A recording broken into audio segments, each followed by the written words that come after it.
We're talking today with Gerald Garner of Bridgman, Michigan, and the interviewer is James Smither of the Grand Valley State University Veterans History Project. Okay, Jerry, start us off with some background on yourself, and to begin with, where and when were you born? We just talked about West Branch, But we were not on tape. Oh, Now we we are got on tape. Yeah, West Branch, Michigan. Okay, and what year? That was 1945. It was May 25th. Is No, when were you born? When was I born? May 25th of 1927. 27, yes, as opposed to 45. Okay, all right. And then, and what was your family doing for a living at that time? Dad was a jeweler and a watch repairman. Mother tested eyes. Well, they had her mother's sister go along with him. She'd lost her husband. Mm-hmm. Their dad, Marcellus Graves, had a jewelry store, sold watches, fitted and repaired watches, and he taught that to a lot of his kids. In fact, he taught my dad while Dad was still working on the farm north of Vassar. This is all in Vassar, Michigan, that he learned how to repair watches. And so when he worked for 2 years with his dad farming, he said he didn't want to be a farmer. So they got a loan of money from him and all went up to West Branch and bought out a business that Cassius Graves, Mother's uncle, had been running. And they had that store there till they passed away. Okay, so he managed to keep the store during the 30s and the Depression? Wasn't easy. Jewelry wasn't a good thing to be into then. And we were just had the Northern Power Company start giving us electricity from a little fiber electric plant just outside of town. And it was hardly enough power to run all the lights on a Saturday night, let alone do anything else. And then finally it got bought out by Consumers Power, which had a bigger grid, and they needed somewhere, a place to show their electrical equipment, stoves, refrigerators, wash machines, didn't have dryers in, wash machines, things like that. So he rented them half the store, and then agreed to collect their light bills for them. And that got people coming into the store, plus they had their serviceman's desks there. And Dad had, during the teens, was infatuated with cars, so I think he got a different car about every year when you could buy them for $400 or $500. And he'd run a taxi service because people would come in on the train. Getting there by car on the roads that they had in those days wasn't very good. But these salesmen would come in and need local transportation, so he and a couple other fellows rented out their services as a cab driver. So he did quite a bit of that in the early years, and in the process, well, actually he had one friend that was a mail deliverer who got sick, and he run his mail route for him for a while. So he learned a lot where the farmers were, and this was invaluable when he was working for the power company, because they didn't have a radio then to call in and say, who's out now? And in those days, if you had lightning anywhere, you had outages. And the fellow would go to a farmer who had a phone, which they did, some of them have phones, and he'd call in, well, who's out now? And Dad said, well, this group of farmers are out. And they knew right away where the automatic switches were, and so he was a big asset to them. So he lived, that was, in the middle 30s somewhere when he started that. It was certainly a Depression time. And when he died in '57, they tried to talk. Well, I got involved because Mother and Dad said this eye testing business, being an optometrist, is a good deal. So I really didn't ever have any other thoughts of what I was going to be doing. So when I got out of service, I immediately contacted the closest school we had for optometry was in Chicago. It was in Northern Illinois School of Optometry.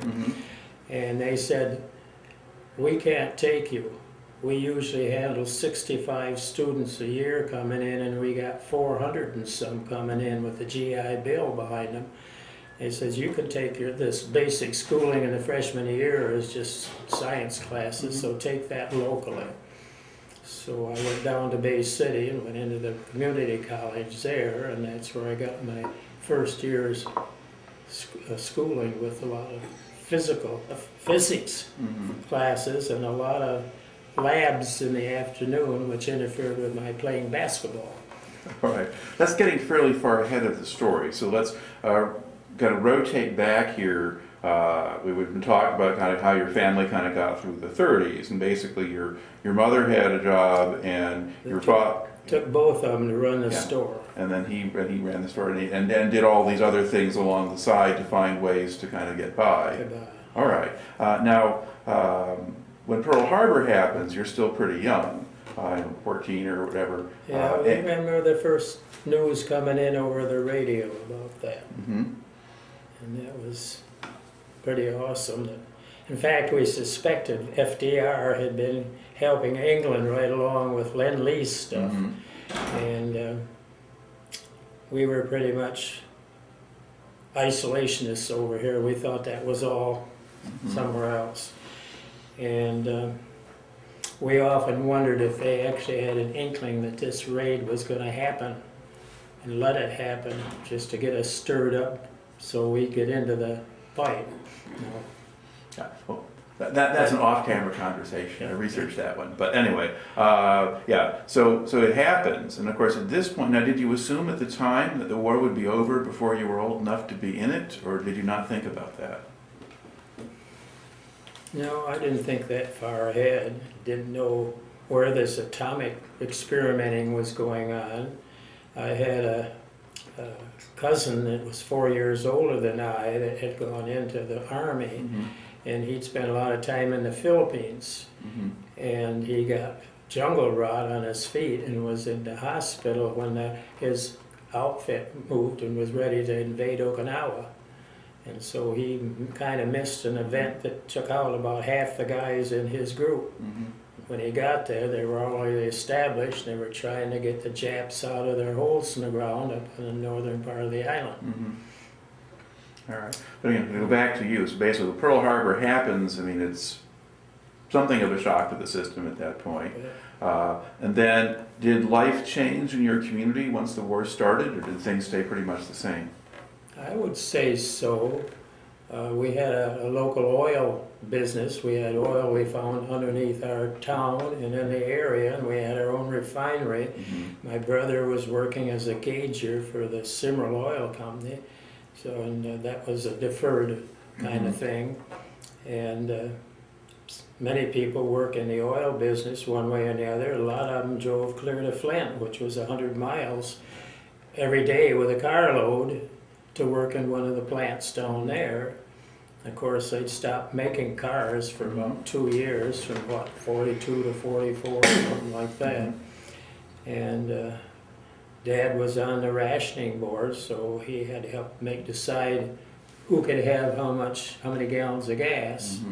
And really, with passing around, people got extra and helped out. It wasn't too much of a problem getting the gas, but the school couldn't use buses for out-of-town sports stuff, and we had to volunteers to drive us. Tires were a premium. Dad had to have his 40 Chevy engine rebuilt before we got through, because the stuff didn't last in those days like they do now. I had a big victory garden 2 different years that was everybody that had any place to raise stuff would have a garden of some kind. Yeah, I would say the whole community to run a total war in 2 parts of the world was a total effort. All right. Now, as the war goes on and you get older, there's the prospect now that you could get drafted once you turn 18 in 45. So how did you deal with the prospect of service? You talked about this off camera, but now we're going to get on. I guess I didn't think about not going in. I didn't have it, other than my eyesight needing glasses, which prevented me from volunteering. I'd already worked a couple of months with the Navy to get some kind of schooling. And can you explain that? what do you mean? So you worked with the Navy to get schooling? Yeah, while Dad and his brother-in-law were in the wholesale business, finding out what kind of goods were saleable, I went into the Navy recruiting place and I talked to him then. Mm-hmm. And I think I must have had about 3 different visits with him in the process of passing the written test for the radar technician training, and then finding out that I couldn't volunteer and had to wait till the 25th of May when I signed up for the draft. I don't know if you can sign up before you're 18 or not, because that's when I was 18. It was the 25th of May, 45.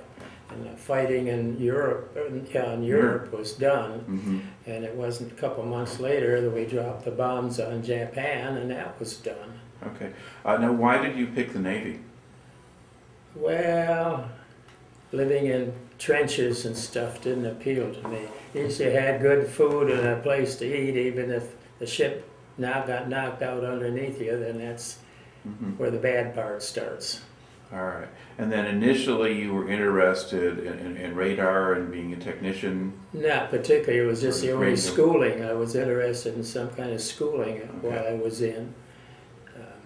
My son, I don't know if I can divert to another member of the family, my oldest son was born in 51. So he became 18 somewhere in the ends of 68. And Vietnam was going on.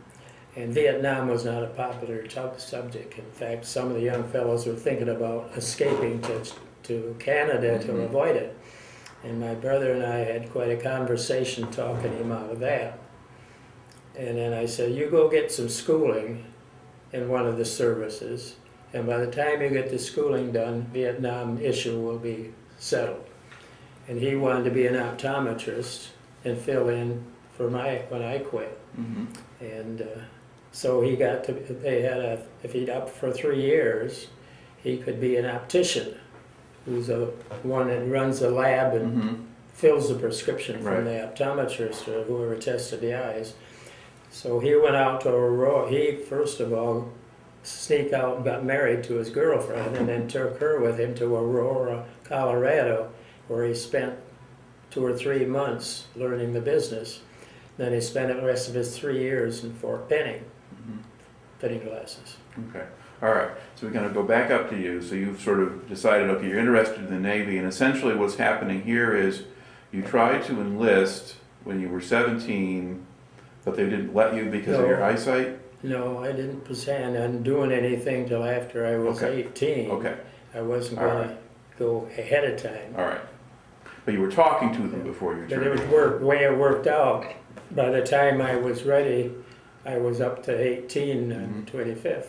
Okay. And that's the end of high school, so I got my chance to graduate. Even went and played a final tennis tournament down in Kalamazoo with my buddy, and we were tennis players. Okay. All right. So now, end of May, you've signed up, and now where do you go for your basic training? Well, we went first to boot camp in Great Lakes. Okay. And what was that like? Well, it was, what I was trying to describe it as just a hodgepodge of different things to keep us busy. It took a while to get to 126 of us, so we're all going to do the same thing. And they were put over in Camp Downey, which is over on the west side of the railroad tracks, because Great Lakes is a big place. But we did an awful lot of drilling, and we did a lot of manual alarms with the rifles. I think I got, with the food I was getting and the exercise I was getting, I never got tougher, stronger than I was at that time. We had firefighting, we had learning flag signals, we learned the Morse code. We went down on the lakefront in a couple different times and shot the anti-aircraft 30s and 50s. Firefighting on a ship. We never did go to a rifle range.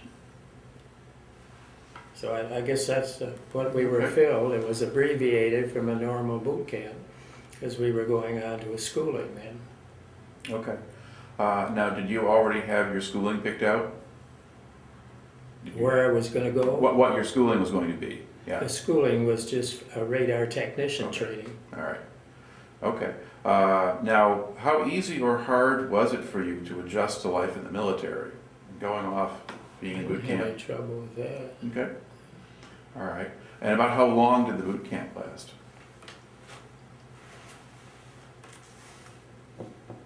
When did we go into Chicago? That had to be September and October, I think, something like that, when I was starting the primary school in Chicago. Okay. And that primary school, so where where were you then? Was that the high school in Chicago? That's a high school that wasn't being used as a school anymore. The Navy had the use of it. Okay. So we had the barracks set right up in the gym. We had bunks that were 3 bunks high. Living on the top one was not any fun. It's a long ways to the floor if you're walking, you're asleep. Mm-hmm. I remember Wednesday nights were out, we could go out, leave the base, so we'd go down to Halstead Street. And even in those days, all the stores had screens, metal screens over the windows to prevent breaking in. Mm-hmm. And we went to a malt shop there, and that's when I learned about banana malts. So we had very often got a vanilla malt with a banana ground up into it, and that makes something. And when the Japan quit, there was quite a celebration downtown. That I guess we didn't observe directly, but we saw pictures of the crowds on the streets and what all was going to celebrate that we finally got this stupid war over with. All right. Now, what did your training there actually consist of? What were you learning while you were there? Well, the basics of radar and the electrical systems involved in creating the signals and interpreting them when they come back. So this was pretty much about generating electrical circuits, batteries, and the power source for radar. And we were just going on to the next schooling to get a better application when they decided they didn't need to train us in that anymore. And we were really concerned about what was going to happen to us, because we figured we'd be on ship's company in some base somewhere, maybe way out in Midway or something like that, and we'd be stuck for a while. Didn't work that way. Okay. So where did you go next? Well, we went back to Great Lakes before they decided what to do with us, and I can't quite remember how long we were there. But we did get on a troop train that got us out to San Francisco. And then I told you about going from Treasure Island to Yuba Buena and then down to Alameda, and that's where a lot of ships were stationed. We had a seaplane or a aircraft carrier sitting beside us. When you get the tide working out there, you go in the morning, you may be going up like that on the walkway, and next time you come back, you're going like that. And I saw, while I was there, I saw one of the 4-engine flying boats that flew from San Francisco out to Honolulu, and watched one take off. You never thought, with all the load they had on it, the bay wasn't big enough for them to get off. Terrible racket. All right. Well, they at the first time they said they were sending people back to their place of origin, which was be Great Lakes for me. But they finally decided they were so overwhelmed at Great Lakes with dischargees that they would let us get discharged out there, and then they'd give us 5 cents a mile for us to get home. Before that happened, my buddy that was with me had an uncle out there that owned some kind of a mining company. He also had a nice looking daughter. And so we were going to get him to give us a letter saying we had promise of employment out there so we could stay out there and get discharged. Well, that never reached a conclusion, so they let us go up to Stockton and get discharged. They tried to talk us into upping, but we couldn't quite see that, so. But what were they offering in terms of, you re-upped, what would they give Oh you? boy, I can't remember that. That wasn't in the picture, so we didn't listen very All hard. right. So how long did you actually spend in Alameda? In Alameda? Yeah. It'd be less than 2 months. Okay. And what kind of job did you have there? Well, they assigned me to one of the compartments in the ship. Let me think now. I did some painting down in some of the holes. I guess that must have been before I was assigned in the carpenter's shop. Okay. But we used to have a priming paint that was very good to stop rust. And I remember getting way down in the bow, or in cramped quarters, and we had these little power units pumping air down and air up, and even then, when you'd come out, you were drunk, because the smell of paint was not very good for you.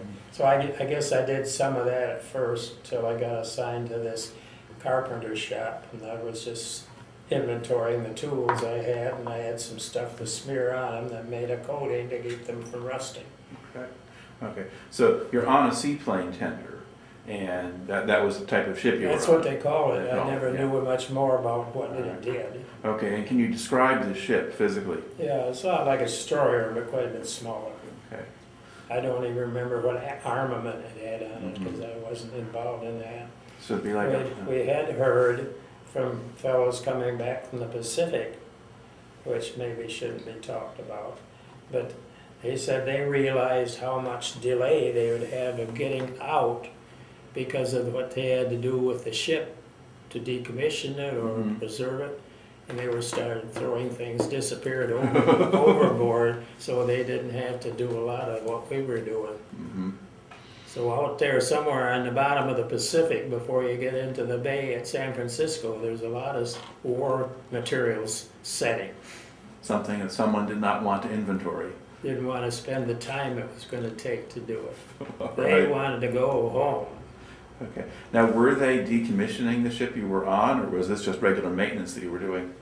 No, I assume that was going in storage. Mm-hmm. I don't think there was any need for it to go out anymore. So I assumed it was mothballed, as they say. Okay. Now, did you get much time to sort of go off base in these places? Into San Francisco or anywhere else? Out there, yeah, we had a small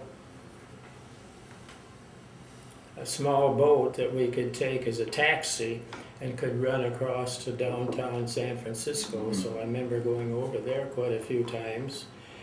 And as I say, we had my friend and I, these people we said they could get to work for us. We were up in what's the name of the college town up on the north side of the bay? Anyway, it was a very nice residential area they lived in. It used to be a great place to walk around because I wasn't used to the smell of night blooming jasmine, for example. It's quite overwhelming at night. And San Francisco Bay, with everything being hills around it, the lights on the bay and everything is just a beautiful situation. You can see the lights in San Francisco from across where we are. Berkeley is the name I wanted to say, was up the place, and it was just a beautiful sight. In fact, I took my wife out there. We spent 2 weeks later on exploring San Francisco and northern California. All right. So you said the job thing didn't happen. So Good job. No, never got that needed because they said that we're overwhelmed back at Great Lakes, and you can get discharged wherever you want. So it Stockton happened to be the place we went to. Okay. And then this takes you back home, and then you basically decided to go for optometry school. You had gone to the place in Illinois, and they had told you go off and take some lower level courses somewhere else first. I could take that right in Bay City. So. Okay. And then, did you then go back to that school or somewhere yeah. else? Okay. Yeah, even before I had my grades given to me in Bay City, they were ready to start the summer term over there. Okay. And I was quite sure my grades were quite suitable. I never had any trouble with grades in school. All right. So then you went on to become an optometrist then? I All I right. spent 40 years back in West Branch.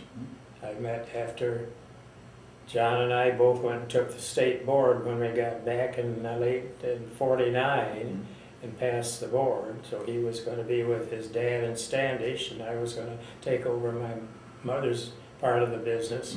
And we always had rooms built in the building behind or above the store, because it took both mother and dad all the time to take care of the store. People in those days didn't plan on eye tests unless you had a problem.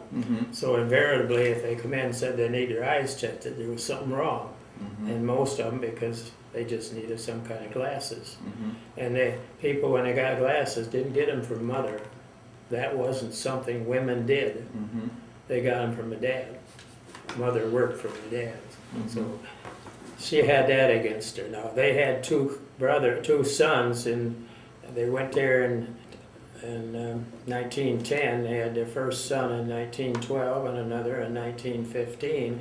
Then I didn't come along till 27. So those two boys were like uncles to me more than other. And the oldest one, he took county normal. Do you know what county normal is? In high school, there was a class for the seniors. I think it was just seniors. That prepared them for teaching in the one-room schools that every township had to have. And that was mostly the source for girls. I don't know how many fellows took it, but he went on to Central Michigan then and got his degree in math for teaching in math and music. And when he went to be in high school for his first job, I went with him for first grade. So that's how much difference it was between my oldest brother and myself. And I wasn't going to that school. I was really spoiled. But when I went, I loved it. I loved it. I loved to have the kids to play with. All right. Okay. I didn't mention something we did in shop. Okay. It was to make scale-sized model planes, painted in black, of German planes, French planes, British planes, Japan planes, and our own planes. So that was supposed to be somewhere they used them for plane spotting training. For training recognition of aircraft silhouettes, we had a booth up on top of the community building, and somebody was in it all the time watching for planes. Because in those days, somebody had the idea that the Germans were capable of flying over the top of the world to northern Canada, where there isn't anybody, and set up a refueling station so they could come down through the upper part of the country bombing. And the Straits were there, Saginaw Bay City, Flint, Pontiac, Detroit, Chicago. All kinds of industrial power in the middle of the country that we needed to protect, and we were there trying to watch for airplanes that weren't supposed to be there.